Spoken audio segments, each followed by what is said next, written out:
Well, thank you for bringing back those energies that we've been introduced to during this conference. And we're going to continue that journey because we are going to be introduced now to another set of energies, a very powerful set of energies from the constellation of Andromeda. I think it's a great honour for any individual to be picked by a set of extraterrestrials as their representatives, and such people really need to be honoured because it's not an easy job. In our society, people who have had these direct encounters have had tremendous challenges to overcome, obstacles thrown their way that have had a profoundly disturbing effect on families, careers, lives. So it's not easy to be a representative of a race of beings who have a positive message about our future. And what we're going to hear now for the next hour and a half is someone talking to us about a race of extraterrestrials who do have a very positive image for us in terms of where we're going, the potential, the incredible potential we have, the diversity of genetics and experiences that we have acquired over millennia of experiences. He's going to be introducing us to a set of extraterrestrials who really do have firmly conveyed to him their image or their vision of what we hold, what we can create, what we are capable of achieving. And so our next speaker, Alex Collier, is someone who has taken on this job, this challenge, with great courage, great integrity, and has maintained that despite the tremendous challenges that have come his way. And he has a message to share, a message that he has not been in the American public disseminating for 6 years now. His last public appearance in the United States was in 2002.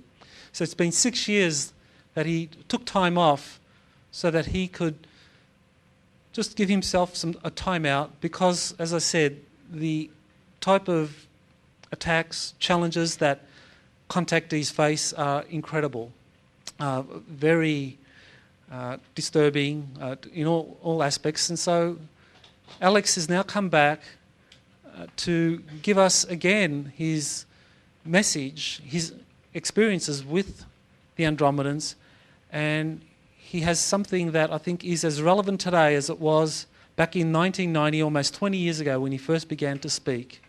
And maybe now we are more ready for that message as opposed to when he first came out courageously bringing forward this message of hope and inspiration. And maybe now we are part of that group, that gathering that can help realise this vision. So without further ado, I introduce Alex Collier. Thank you, Michael.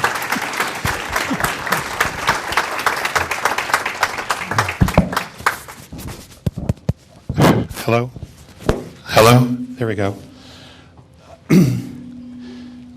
Ladies and gentlemen, it is a real honor for me to be here to share the stage with so many awesome speakers.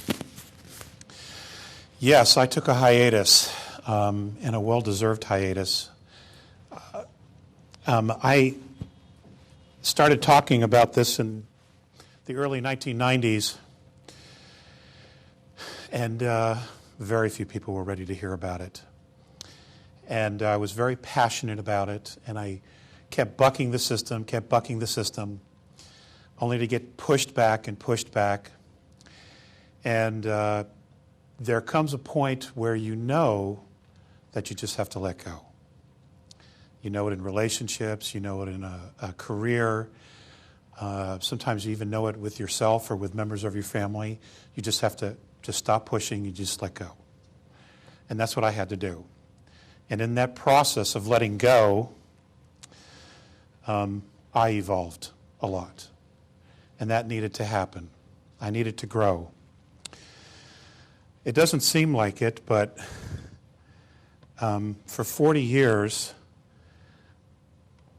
I have had a relationship with human beings from the constellation of Andromeda. It started when I was 8 years old, and I only have an hour and a half, so I just want to kind of skim through this, because all the information, or most of the information that you want, is available for free on the internet. And it is for free. I don't own the material. I just volunteered to deliver the message. They're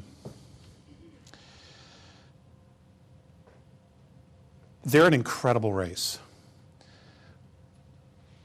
Now, they're not gods, okay? In the metaphysical community, in the UFO community, the New Age community, it's dangerous to worship your myths and your idols, because when you do that, you don't necessarily see their faults. And everybody has faults.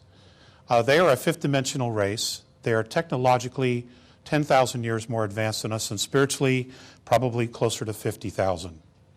But they still have their own issues, okay, with their own society. They're still evolving. They're still trying to make their way and find out what is the path. And each one of them has their own path because they're individuals, just like we are. So regardless of who makes first contact, who shows up afterwards, whoever's in this room, the bottom line is this: we are all at different stages of evolution, but no one is better than any other. All right? No one is. And don't ever accept that.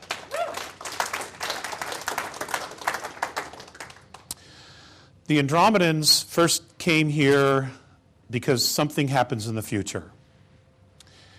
And there's a very negative imbalance that occurs in their future. And in tracing it back, they traced it back to our solar system. I don't know if that is still a probability now.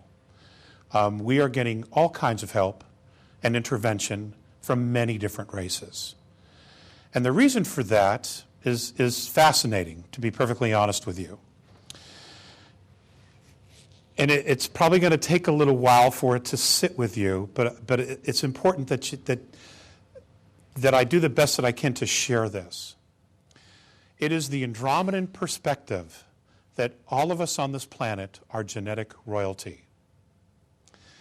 That inside each one of us, we hold the combined DNA of 22 different extraterrestrial races. Now, all of the speakers have touched upon some of these things over the weekend, and I've sat in the audience with you, and bells would go off all the time.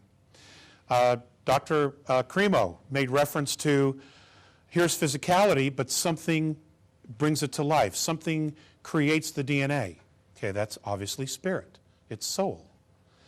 David Wilcock talked about the same thing, of spirit, higher dimensional realms, higher entities coming in and creating a template over life.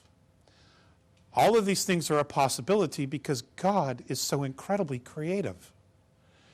There is no limit to the creativity of the Creator or to us. Now,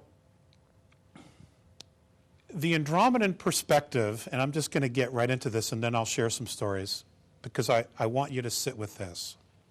The Andromedan perspective is that many of us have already been through this cycle of evolution on a spiritual level. It is their perspective, and this is information that they have received from teachers that they have that are on 9th density, is that on the 11th density, there is a race of beings called the Patal. They're also known as the founders, who created the wormholes and many other things, okay, in our known universe. The Vidya, it's a holograph. Those who created our holograph, the original ones who created our holograph.